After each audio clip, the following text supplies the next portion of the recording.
Hello, and welcome back to 31 Horror Movies in 31 Days. I don't have a jingle written out yet, but I'm sure someone talented out there can make me a little jingle for that.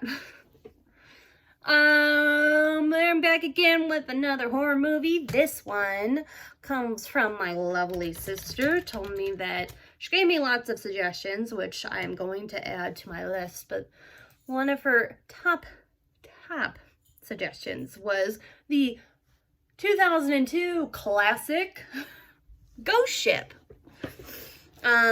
starring Juliana Margulies, Gabriel Byrne, and Ron Eldred. You're like, who are all those people? Let me give you some other names that will that person, Isaiah Washington from Grey's Anatomy. We've got Desmond Harrington, Jack Bass from the iconic Gossip Girl. And also, he played Joseph Quinn in Dexter, if you prefer that instead. We also got Emily Browning, who plays a ghost in this one. If you don't know who she is, she was in a series of unfortunate events, and also one of my favorite cult classics, Sucker Punch. And then, of course, we've got the beautiful Karl Urban in this movie. And if you don't know who Karl Urban is, he's been in a lot of movies, but currently he's got a very iconic role in the Amazon original series, The Boys, which if you haven't seen it, sorry for the face. I have a love-hate relationship with this series, only because I love the series. Okay, side note, I love the series, but it is so graphic to the point where I'm like, okay, what? Such excess, so much excess blood and gore, and I'm like, that's not my kind of thing. I'm not necessarily a gore person, but you know what? But the whole story of The Boys is fascinating, and I'm enjoying it. Karl Urban is in it. If you also don't know, Karl Urban was in Lord of the Rings. He played Ymir. Oh my gosh. I don't think I said that right, but he plays an elf. And that really diminishes everything. But he's been in lots and lots of movies. So he's a good one to watch. And this is obviously not at the top of this game because it is Ghost Ship. I almost said 2012. That's giving it too much credit. This is 2002, guys, okay? 2002. So, according to my favorite website, IMDb, the synopsis for this movie is a salvage crew discovers a long-lost 1962 passenger ship floating lifeless in a remote region of the Bering Sea, and soon notices that its long-dead inhabitants might still be on board. And welcome to Ghost Ship. Okay. 2 things you need to know. First of all, this movie gets 1.5 stars simply, just, that's not its entire score, but it gets right away, it gets 1.5 stars for that opening scene. I'm not saying the opening scene's bad, but I'm saying that the opening scene is worth a full star, okay? It's kind of, sorry, I'm always playing with my hair, I'm very sorry. It's a very iconic scene. I've actually seen the scene before outside of the context of the film, and it's brutal, it's horrific, but it's just so good, which is what you want in a horror movie. And it's when a horror movie starts off that way, you're kind of like, okay, this is gonna be a good movie. I don't know what she has. I'll check that out in a minute. So it's gonna be a good movie. And then that's where it all falls apart. Okay.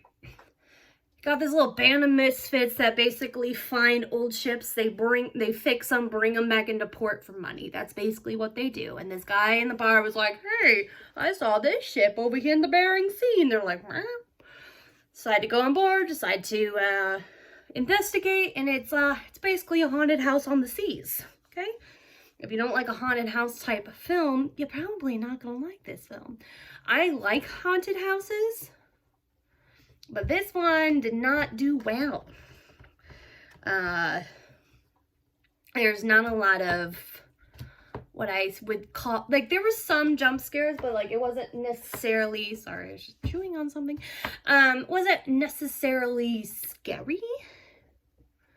If I had to be honest, wasn't scary. The few jump scares, there were like some gross out scenes, gore, of course, but not too much gore, like just like enough that like, got it, horror movie, got it. This movie got so bad after the first like 15 minutes. It's just kind of ridiculous how bad it got. There was some like the ending didn't make a whole lot of sense to me. Like why the ship went missing in the first place, because that's the whole idea, is that this ship just went missing randomly in 1962 and no one's ever seen it again. But now we see it, but like there's no like, hey, this is why she didn't, sorry, I'm just listening to Daisy over here. This is why the ship wasn't found and why no one heard that they were in distress or whatever. But like, wow, what they did, the little ghost girl shows the main chick, oh, like, this is what happened that night. And I'm still like, huh? I don't get it. What? I think what happened is that the ship itself got hijacked by, like, pirate types. And I was going to say pirate types because because that's technically the right term. They're pirates. But they're not like pirates. They're pirates. But they're not Somalian pirates. Anyways, basically because the ship had a bunch of gold on it. So then they're like, let's just kill everybody, slish and slash them or whatever, so we're gonna get this gold. And then like eventually everyone dies because there's this other like demon-like type thing. Okay, it's a lot, but like again, it doesn't make like a whole lot of sense to me. And like at that point I was like, okay, I think you're trying to make sense of something that didn't necessarily, like, it added an element to this movie that didn't need to be added, like, as if, like, I don't want to give away the twist, but it's like, what? Like, I don't like, I just, like, I get it, but I don't get it, you know? Again, it wasn't the greatest, guys. I like the haunted house type movies, you know? I really do. But this one missed whatever mark it was trying to go for. Again, you want to watch this movie solely for like the first 15 minutes. Just for that opening scene. Because the opening scene is so iconic. And then I'm like, how did it go from, oh my god, that was great, to come on. Possibly bad writing. Possibly, you know, it just wasn't good, guys. You know, like, I love horror movies as much as the next person, but I'm like, really? And then they did end the movie on a not like a cliffhanger, but like the way they ended the movie could assume that maybe they would have made a Ghost Ship 2. And I am glad that this movie did probably bad enough in the box office where they're like, we're not making this a franchise. Because it didn't need to be a franchise. You hear me? Didn't need to be. Yeah, I was like really hoping that I was gonna get like a good movie, and I just don't think I did. I wanted something a little bit better, because at first, I can't stress enough how good the 15 minutes are. The first 15 minutes, and then what happened?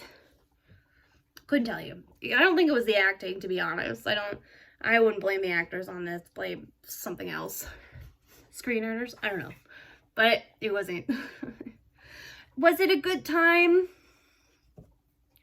Yeah, again, there was like a good twist where I was like, oh, okay. But then like, I'm like, it doesn't make any sense. At least, maybe I need to just sit with myself and ponder it. Or not. I don't know. Or not. Anyways, yeah, so this has been Ghost Ship and from 2002. I keep wanting to say 2012 because like 20 something is easier to say than 2002, but anyways, Ghost Ship 2002. I'm giving it a solid 2.5 stars. Okay, is it horror? Yes. Is it more like along the lines of what we would call like a traditional horror movie where it's not like it's got horror themes, but it's not necessarily scary? Did I scare you there? Probably not. But this Ghost Ship is what we consider a B movie, and B movies doesn't mean it's bad. It just means that it's low budget, and it was a movie to put on your resume as an actor or a director. It's what really B movies are there for. B movies make the stars. You heard it here first, folks. Anyways, thank you for listening to this review. Don't forget to like the video, subscribe to my channel, hit the ring bell, ring that bell so you don't miss out on any of my movie reviews, and I will see you next time.